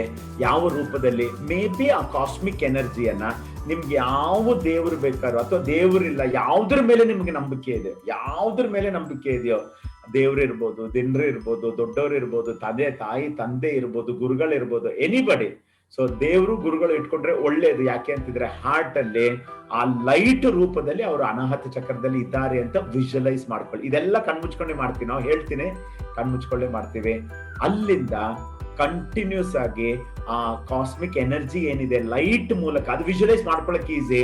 ಪೂರ್ತಿ ಶರೀರ ಕ್ಲೆನ್ಸ್ ಮಾಡ್ತಾ ಇದೆ, ಪೂರ್ತಿ ಶರೀರ ಕ್ಲೀನ್ ಮಾಡ್ತಾ ಇದೆ ಅಂತ. ಅದಕ್ಕೆ ಸಪ್ರೇಟ್ ಮಂತ್ರ ಇದೆ, ಬರುತ್ತೆ. ಗುರು ಬ್ರಹ್ಮ, ಗುರು ವಿಷ್ಣು, ಗುರುದೇವ ಮಹೇಶ್ವರ, ಅದು ಬರುತ್ತೆ. ಅದಾದ್ಮೇಲೆ ಹಾರ್ಟ್ ಚಕ್ರದಿಂದ ಶುರುವಾಗಿ ಆ ಎನರ್ಜಿ ಕಂಪ್ಲೀಟ್ ಬಾಡಿಯನ್ನ ಕಂಪ್ಲೀಟ್ ಆಗಿ ಒಳಗಡೆ ಕ್ಲೀನ್ ಮಾಡಿದೆ, ಹೊರಗಡೆನೂ ಕ್ಲೀನ್ ಮಾಡಿದೆ. ವಿಜುವಲೈಸ್, ಅದಕ್ಕೆ ಅವಾಗ್ಲಿಂದ ಹೇಳ್ತಾ ಇದ್ದೀನಿ, ಲಾಜಿಕ್ ಗಿಂತ ಸ್ವಲ್ಪ ಮಾಡ್ಬೇಕಾದರೆ ಯೋಚನೆ ಮಾಡ್ಬೇಡಿ. ಇದಕ್ಕೆ ಎಕ್ಸ್ಪ್ಲೈನ್ ಮಾಡ್ತಾ ಇದ್ದೀನಿ. ಸುಮ್ನೆ ತಗೊಳ್ಳಿ, ಬ್ಲೈಂಡ್ ಆಗಿ ಫಾಲೋ ಮಾಡಿ. ನೆಕ್ಸ್ಟ್ 20 ಮಿನಿಟ್ಸ್ ಹಿಡಿಸ್ದೆ ಹೋದ್ರೆ ಪಕ್ಕಕ್ಕೆ ತಳ್ಳಿ. ಏನ್ ಮಾಡೋದ್ ಬೇಕಾಗಿಲ್ವಲ್ಲ, ಇವತ್ತೊಂದ್ ದಿನ ಮಾಡಿದ್ರು ಸಾಕಲ್ಲ. 9 o'clock ಅಷ್ಟೊತ್ತಿಗೆ ನಿಮ್ಗೆ ಬೆನಿಫಿಟ್ ಗೊತ್ತಾಗುತ್ತೆ. ಅದಾದ್ಮೇಲೆ ಮತ್ತೆ ಲೈಟ್ ಅಲ್ಲಿಂದ ಶುರುವಾಗಿ ಪೂರ್ತಿ ಶರೀರದ ಆಚೆ ನಿಮ್ಮ ಪ್ರಭಾವಳಿ ಇದೆಯಲ್ಲ, ಅದನ್ನೂ ಸಹ ರೆಡಿ ಮಾಡ್ತಾ ಇದೆ. ಹಾರ್ಟ್ ಇಂದ ಶುರುವಾಗಿ ಒಳಗಡೆ ಶರೀರದ, ಹಾರ್ಟ್ ಇಂದ ಶುರುವಾಗಿ ಮತ್ತೆ ಶರೀರದ ಹೊರಗಡೆ, ಮತ್ತೆ ಹಾರ್ಟ್ ಇಂದ ಶುರುವಾಗಿ ನಮ್ಮ ಎಷ್ಟು ಪ್ರಭಾವಳಿ ಇದೆ ಅದು ಪೂರ್ತಿ ಕ್ಲಿಯರ್ ಆಗ್ತಾ ಇದೆ. ವಿಜುವಲೈಸ್ ಮಾಡ್ಕೊಳ್ಳಿ. ಆಮೇಲೆ ನಿಮ್ಮ ಗುರುಗಳು, ನಿಮ್ಮ ದೇವರು ಒಟ್ಟಿಗೆ ಕೂತ್ಕೊಂಡು ಹಾರ್ಟ್ ಇಂದ ಆ ಒಂದು ಕಾಸ್ಮಿಕ್ ಎನರ್ಜಿಯನ್ನ ಲೈಟ್ ಮೂಲಕ ಪೂರ್ತಿ ಪ್ರಪಂಚಕ್ಕೆ ಹರಡ್ತಾ ಇದ್ದಾರೆ. ಅಹಂ ಬ್ರಹ್ಮಾಸ್ಮಿ ಅಂತ ಟೋಟಲ್ ಬ್ರಹ್ಮಾಂಡಕ್ಕೆ ನೀವು ಲೈಟ್ ಕೊಡ್ತಾ ಇದ್ದೀರಾ ಅಂತ ಅದನ್ನ ವಿಜುವಲೈಸ್ ಮಾಡ್ಕೊಳ್ತೀವಿ. It's an amazing thing. ಇವತ್ತು ಆ ರೂಟ್ ಇಂದ ಹೇಳ್ಕೊಡಕ್ ಹೋಗ್ತಾ ಇದ್ದೀನಿ. ನಾಳೆಯಿಂದ ಈ ಆಡಿಯೋನೋ ವಿಡಿಯೋನೋ ಇಟ್ಕೊಂಡು ಮಾಡಿದ್ರು ಸಾಕು. ನಾನು ಪ್ರಶಾಂತ್ ಅವ್ರ ಹತ್ರ ರಿಕ್ವೆಸ್ಟ್ ಮಾಡ್ಕೊಳ್ತೀನಿ, ನಾನು ಸ್ಟಾರ್ಟ್ ಮಾಡಿದ್ಮೇಲೆ ಈ 20 ಮಿನಿಟ್ಸ್ ಏನಿದೆ ಅದನ್ನ ಮಾಡಿಕೊಡಿ ಅಂತ ಹೇಳ್ತೀನಿ. ಯಾರು ಬೇಕಾದ್ರೂ ಮಾಡ್ಬೋದು. ಓಕೆ, ಇಲ್ಲಿಂದ ಶುರು ಮಾಡಿಪ್ಪ. ರೆಕಾರ್ಡಿಂಗ್ ಸಪ್ರೇಟ್ ಆಗಿ ಪ್ರಶಾಂತ್ ಆಗತ್ತಲ್ಲ? ಗುರುಗಳೇ ಹೊಸ ರೆಕಾರ್ಡಿಂಗ್ ಹೊಸ ರೆಕಾರ್ಡಿಂಗ್ ಮಾಡಿ. Okay, good.